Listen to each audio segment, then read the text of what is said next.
child, I hadn't thought the details were important, but now, too late, I realized how important and yet how ephemeral they were. Dad had called me at work to tell me Grandpa had died, and I was keenly aware I would never hear the story again. I was stuck in a recurring loop of regret and sadness, punctuated by mostly futile attempts to piece together more of my grandfather's story. I was bubbling over with questions I could no longer ask.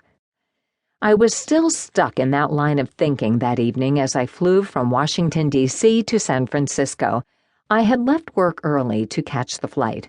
I was headed to Humboldt County, the farthest coastal reaches of Northern California, an outpost of redwood forests and former logging towns where Grandpa George had died and would be buried. Humboldt is only 250 miles from San Francisco, but it's a hard place to get to by car or airplane.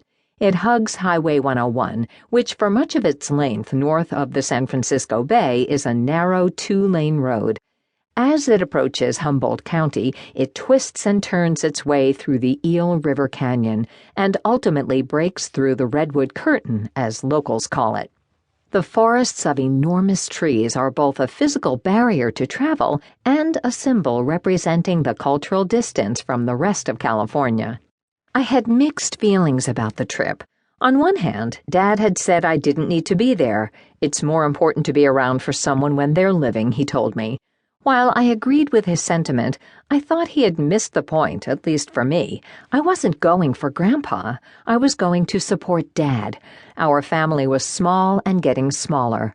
I'm an only child, and Dad is an only child, too. I also felt a need to support Grandma. I knew Grandma had her own mixed feelings about attending the funeral, in large part because my grandparents had divorced about a decade earlier. I arrived early in the morning and ate a breakfast of toast and hot tea at the Eureka Inn. After breakfast, Mom and Dad chatted with me while I checked in, asking about the flight and giving me a rundown of the day's events.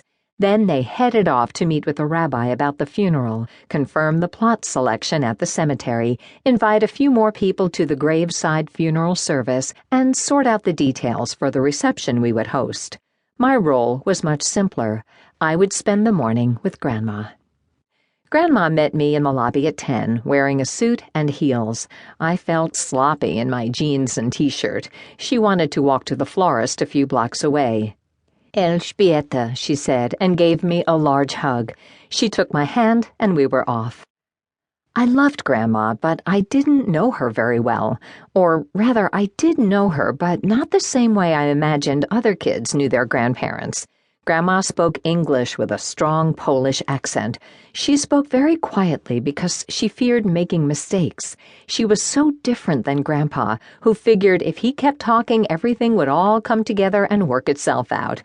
Grandma was soft-spoken, seemingly doubting her skills, herself, and her place in the world.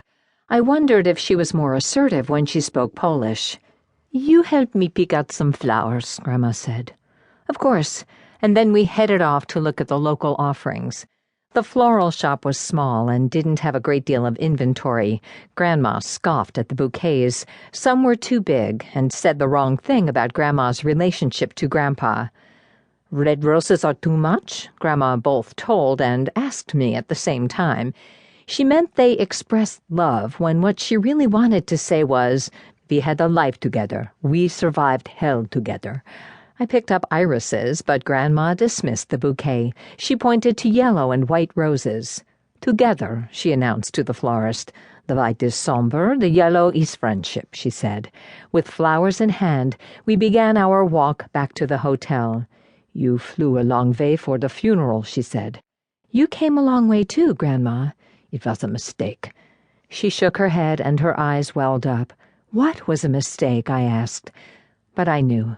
I didn't really need to ask. The divorce. After the trauma of the war, they had built a new life together in America, and then they divorced. It was too much. Nothing. Oh, just nothing. She shook her head, embarrassed her inner thoughts had escaped her lips. "Oh, Elizabeth."